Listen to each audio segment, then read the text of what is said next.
स्वप्नील, मी आता जे काम सांगतो ते कुठल्याही परिस्थितीत झालं पाहिजे. वाडा कात्रज दूध मार्गावर काम करत असताना त्यांचं अपघाती निधन झालंय.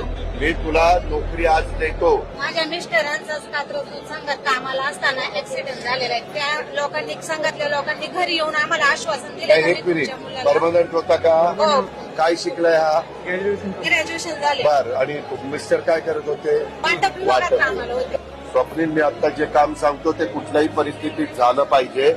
आपल्या पुणे जिल्ह्यातल्या खेड तालुक्यातल्या चिखलगावचा युवराज भरत गोपाळे, त्याचे वडील हे 31/3/24 ला वाडा कात्रज दूध मार्गावर काम करत असताना त्यांचं अपघाती निधन झालंय. 1 तासानी युवराज गोपाळे येऊन तुला भेटेल.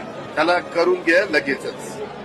ओके, मी तुला नोकरी आज देतो. रख रख त्या रानातून